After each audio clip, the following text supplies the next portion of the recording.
Well, good afternoon, everybody, and welcome to this week's Calder Valley update. As we all know, this is the first week that the majority of shops could reopen, so easing of lockdown. And of course, we've seen a reduction on the coronavirus alert level go from a 4 to 3 today, which is incredibly good news for everybody. I've just done a bit of a tour this morning of the whole of the Calder Valley, and it's a real mixed message, really. Todmorden, the market was thriving there this morning. Speaking to some of the local market traders, they were telling me that lots of people are coming out and buying local to bypass the queues at the supermarkets, which is really, really good. And I had that confirmed by several market traders, so that's good. Hebden's a bit of a different kettle of fish. Obviously, lots of cafe and restaurant culture in Hebden, so they're still closed. And of course, there's still businesses closed uh, as a result of the flooding from Storm Ciara earlier on in the year. But there are some shops open there, um, but not much flow through of foot flow. Brighouse is very, very busy this morning. And Elland was the other one. Really, really quiet in Elland with very few shops open at all. So a bit of a mixed bag, but where local traders are getting into opening up, they are finding that people are shopping local, trying to avoid the queues at the supermarkets. So that's a really positive thing as well. One thing that I have fed into the local authority today is the barriers that have been set up so that social distancing can happen on some of the streets, whether it's Crown Street in Hebden Bridge or indeed Commercial Street in Brighouse. That is causing some problems for traders, and particularly around Brighouse, where we've got Ellenwood, Elland Road closed at Ellenwood Bottom. And Rastrick Bridge, and that's because of the storm damage from Storm Ciara. Just an update on that. Rastrick Bridge will be open again from mid-July. The situation on Ellen Road, though, is much more serious, and that will be closed for about a year. So that's going to cause some local backlog of traffic. And just going back to the barriers, I think that on top of the lack of parking space in places like Brighouse is causing some issues for shoppers and indeed for our retailers down there. So there we go. That's the update so far. Fairly fluid week in Parliament. The office seems to have come back to some form of normality, having reopened on the 1st of June. So on to your questions. So let me go through some here. I see some questions are coming in on the website, so I'll take those in a moment.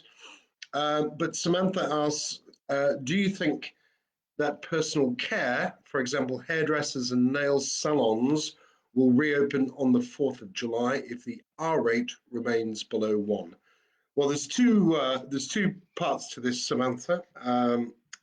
And Chris asks, what does the lowering of the UK's coronavirus alert level from 4 to 3 mean? So I'll take those two together because they tie in nicely. The reality is that the infection rate and indeed the deaths, thankfully, are starting to decline. And in fact, I've been picking up in some areas that we have around the UK. They are finding now that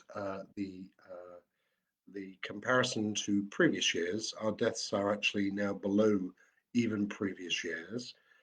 So that means that the control on the pandemic is indeed getting better.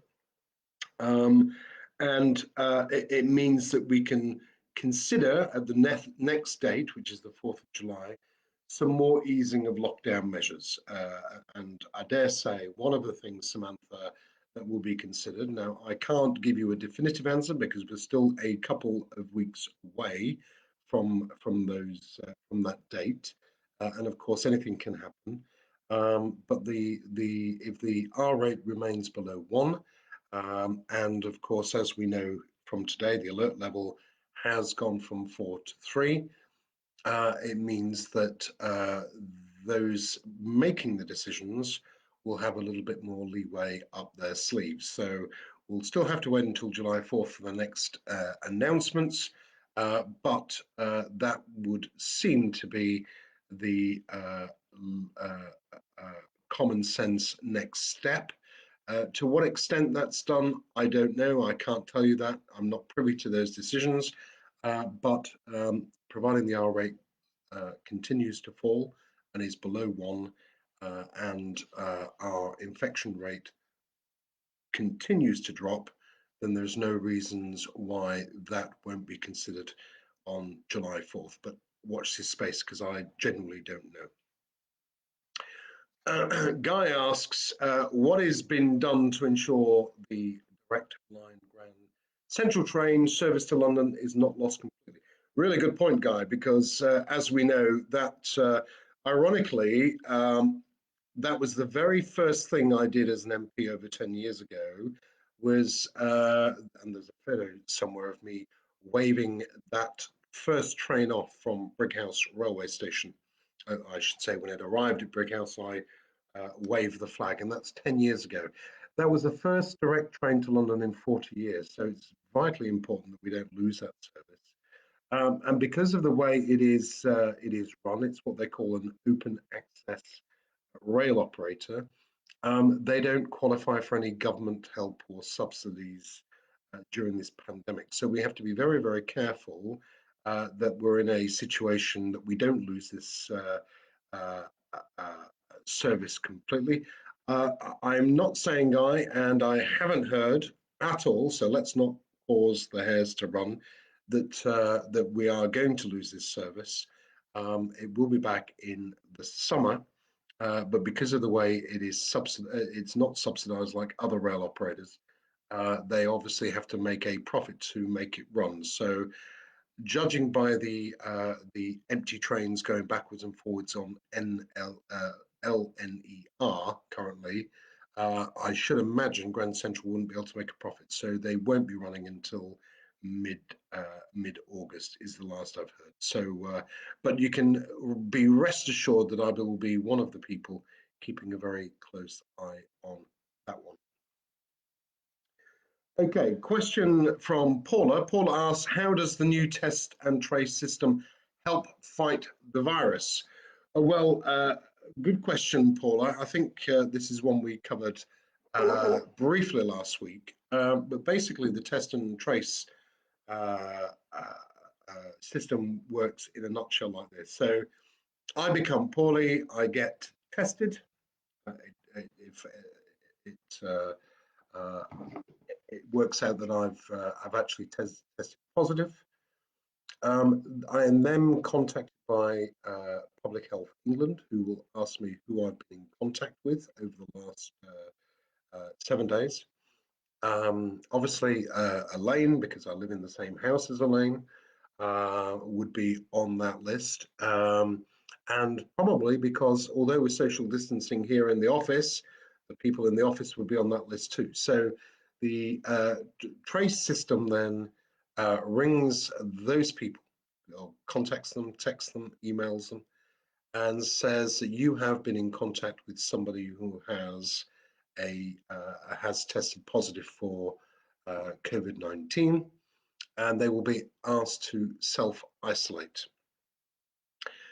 They are then tracked over the course of the time as well, and the same process happens to them. So if they develop the virus, they will be asked the same questions, the same.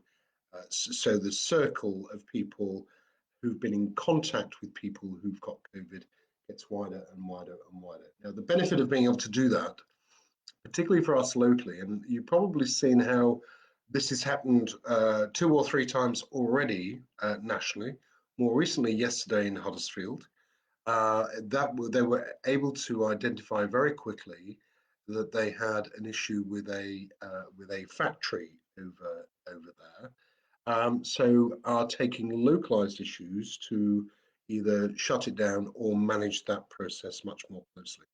So the test and trace system will allow our local health authority to make very quick, sharp decisions where we have a flare-up. It may be in a home, it may be I don't know, your local fish and chip shop. It might be anything. That will the track and trace system will allow the local health officials to be able to pinpoint exactly where that flare up has come from. So that's why it's quite important. So I hope, Paula, that answers your question. Before I carry on, let me just go to let me just get rid of this call and sit on the phone. Let me have a look here.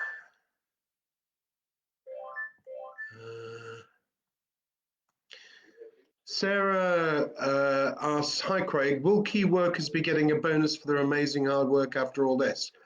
Well, I'm not quite sure which key workers you are talking about. I'm sure people will be pretty miffed if MPs got a pay rise, for example. We are key workers. I say that very tongue-in-cheek before people start to riot. But I presume you mean people like nurses and care workers as a starter for 10. The answer to your question is I'm not quite sure what's going to happen. There's been talk about medals. There's been talking about looking at various. Can I just? Thank you. So I do know the government are looking at how they can best do that. In regards to pay, I mean, you know, there is a process for pay, and our nurses in particular had a pay settlement just before. I think it was just over 6% over 3 years, whatever that is. But in regards to a bonus, I'm not sure, but I do know that this is being looked at seriously by government in whatever form that is. I do know, having spoken to a lot of nurses and key workers, pay hasn't been particularly high up on the agenda, so pay stroke bonus. But one of the things that has been is things like working conditions. Can I get free car parking, for example, when I come into work?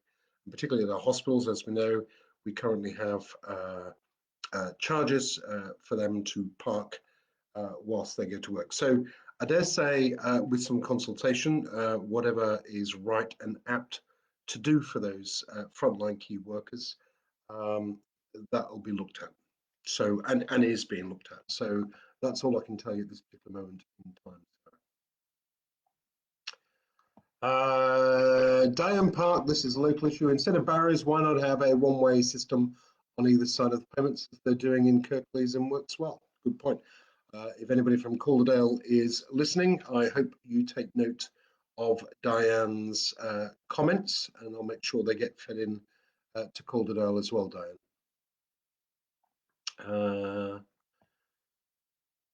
Hugh asks, what do you feel is the underlying problem with Ellen's commercial situation? A town with excellent communication with Leeds and Manchester, with housing in the town centre, but even so, its commerce seems very slow.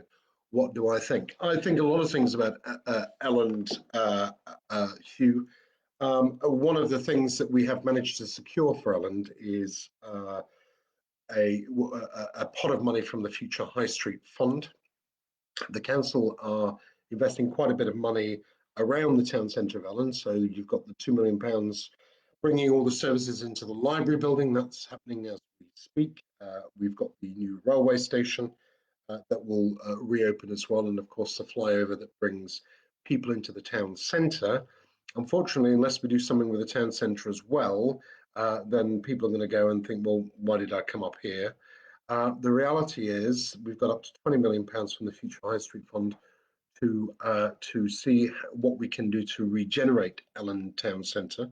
But it's got to be a real partnership working ethic around there. Sadly, in my whole time involved with Ellen over the last 25, 30 years, it has always been the Uh, the one place that they still have half day opening, for example, a lot of shops don't open on half a day a week, which is ridiculous.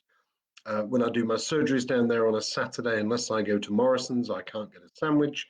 So needs to be a real partnership with the traders down there as well. But I do know Calderdale Council have been looking very closely at a plan that is going to be consulted on very, very soon, and how they bid into this future high street fund, which will help, but it'll only help if you get a partnership working with the retailers there, and indeed the people who use the town centre, understanding why people would go into Ellen Town Centre. They've had all that investment around Morrison's and the big new supermarket down there. Well, I say new; it's been there for a little while now, but that hasn't seemed to kickstart any further regeneration.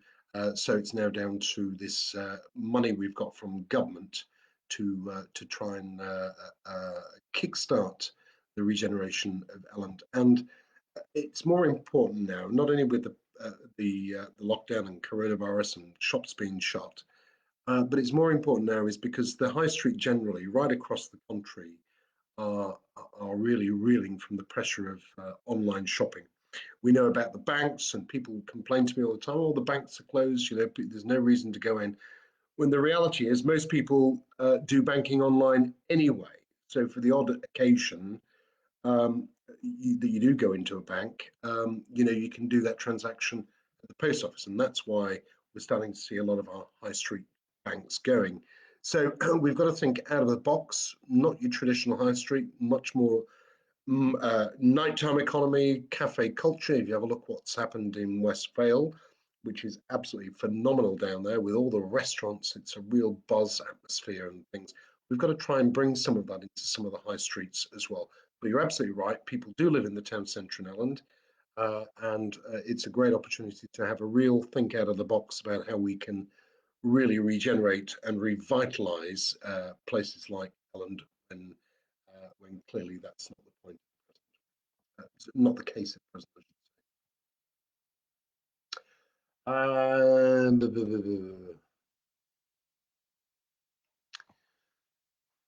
right, what have we got here? This is from Joan. I think it would be good to have more health inspectors from the food and hygiene services to ensure quality of food and the environment and products are safe, and have certificates to state there are. Look, Joan, we have some of the safest hygiene standards in the world in regards to our health around food and food safety and security.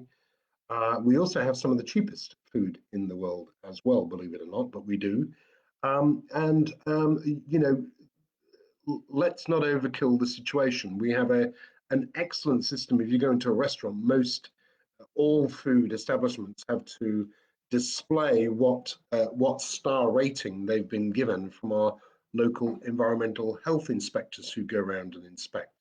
That has to be displayed. You go in, you have a look. If you don't like what you see, then you don't buy. So I don't think the health inspectors are the issue here. I think the health inspectors and our food standards agency in this country do a pretty good job because of previous issues in this country around things like foot and mouth uh, and mad cow and all those things that we've had previously.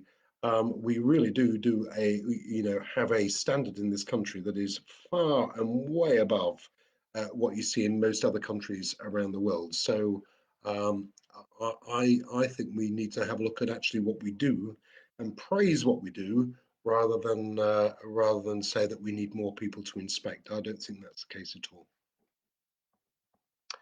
Right.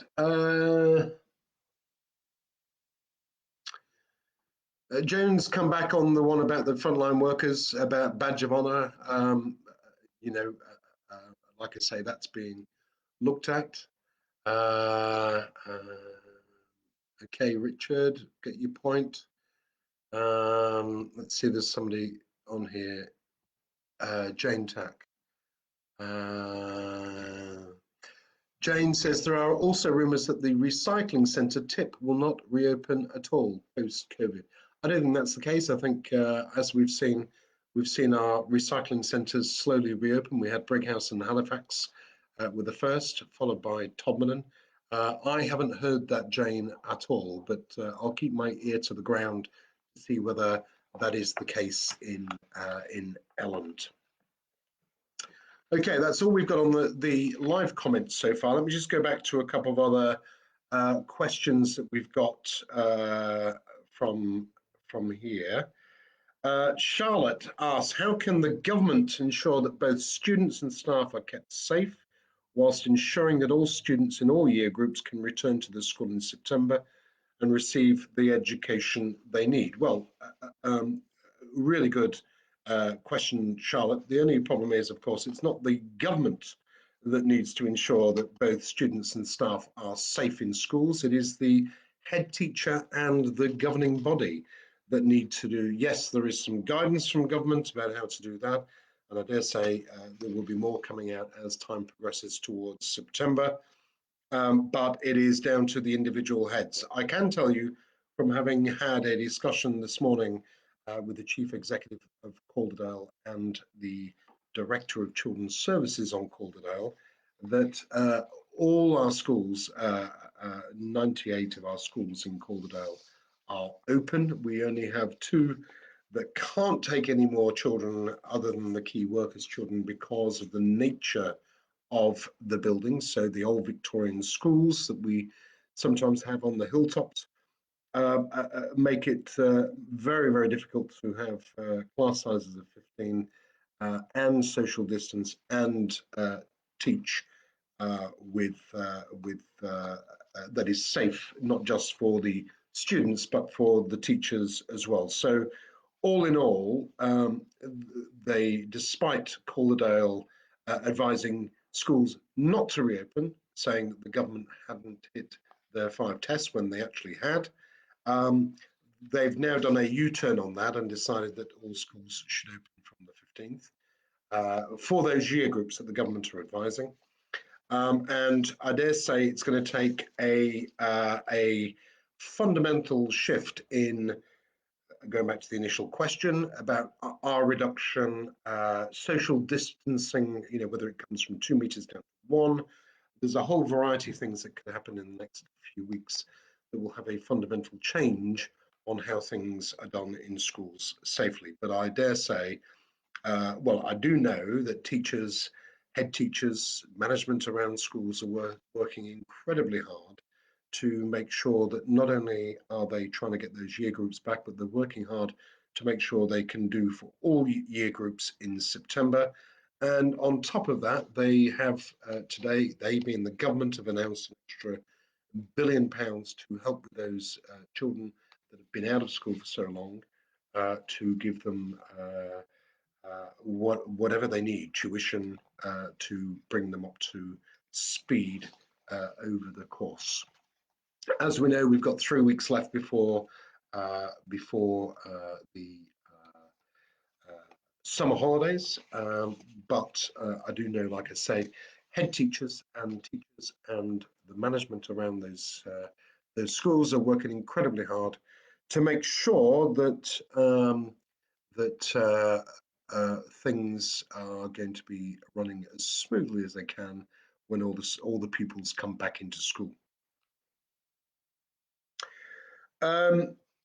Final question, I think, for the minute, we have from Nick, and Nick asks, I am deeply worried about food safety standards. I have seen reports that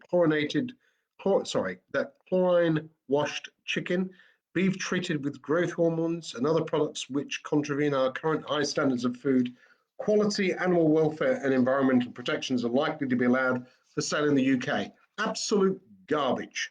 I've never this is one of those fake news, misinformation that is out there in the ether, and this is all because we are in the process of doing trade deals with other countries. We have some of the highest food standards in the world. There is absolutely no reason why we would reject those food standards. Look, lots of countries have practices that we don't particularly agree with in this country.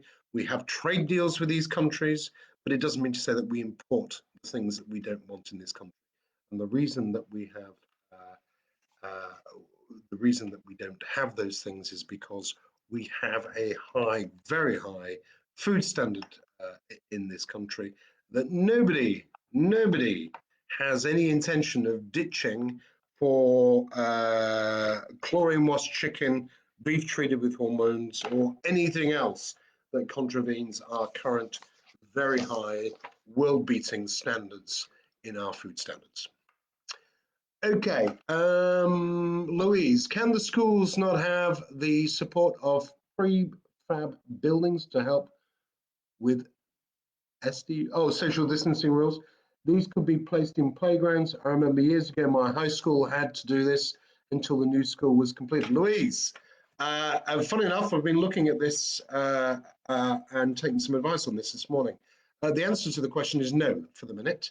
The government's guidance is very clear that unless the accommodation is within the school grounds or another school close by, then schools are not to take additional space outside of the school bubble, for health and safety reasons in regards to the coronavirus movement of pupils across the road or down the road or wherever it is in the community. So that's the first thing.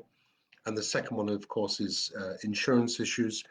The third one, of course, is that I suspect very soon we are going to get our reduction in social distancing down from 2 to 1. As we all know, the government are currently looking at that, but I suspect that will be a big help for schools in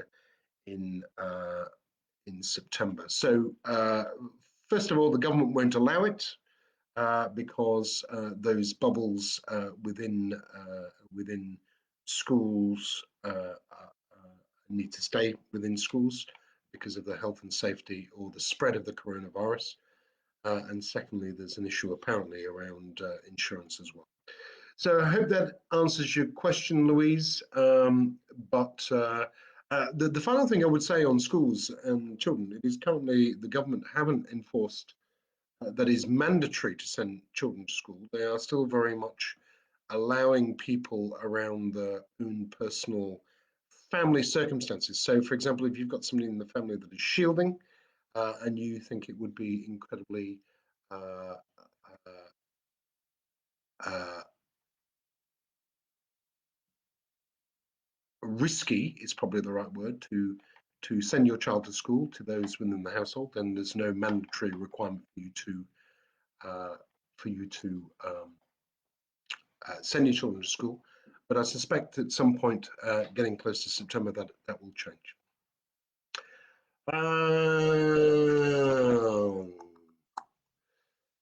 Couple more, just finally, Anthony Rimmer, our food standards cannot be enforced on US, so how do we trade with them? You're absolutely right. We can. That's one of the other things that's an issue, Anthony. Is that although we have our own standards, what we can't do is enforce those standards on the US in how they deal with their food standards.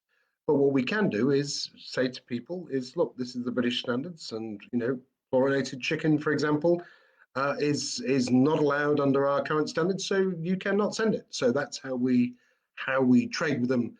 That is one of the things that we don't trade them. But there is lots and lots and lots of other things that we trade with other countries. It's not just about food.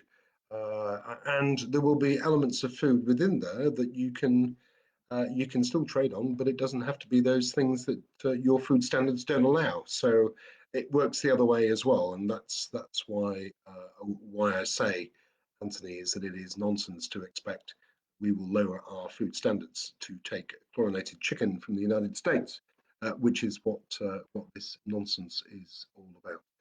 Sarah, hi Craig. Hi again, Craig. These weekly Facebook talks, is it just to do with the coronavirus? No, it can be whatever you want it to be, Sarah. Obviously, we're in the middle of a pandemic. We are still in partial lockdown, and that seems to be the majority of people the majority of questions that are coming in are about coronavirus, but they can be about whatever you like. And my guys advertise these. We're going to do them every week on a Friday at 4 o'clock. You can either put your question in on the Facebook ad that goes on my Facebook page, or you could email them in, and you can do you can you can do it on the website on the page, if you've got the time on a Friday afternoon, come on and listen to the live show. Right. Okay. I think that's about it. Let me just have a look and just make sure I haven't missed anything. Anthony River says it's not nonsense. Ask the farmers. I do ask the farmers, Anthony, and I can tell you it is absolute rubbish. Pure rubbish. Our food standards in this country are our responsibility, not the responsibility of the Australians, not the responsibility of the Americans and New Zealanders, whoever. It is our standards in this country. The farmers may suspect that's the case, but I can absolutely tell you that our food standards are in legislation in this country, and to change them would have to come before Parliament anyway. So no, don't buy that at all. Right, I think that's about it for this week. Have a great weekend, everybody. I believe the sun is going to be shining at some point over the weekend, so enjoy the weekend. And bearing in mind, if you've got any questions, please email them in. Pop them on my Facebook underneath the advert for our weekly web chat, or indeed come in on here on a Friday when we do them. Have a great one. Take care.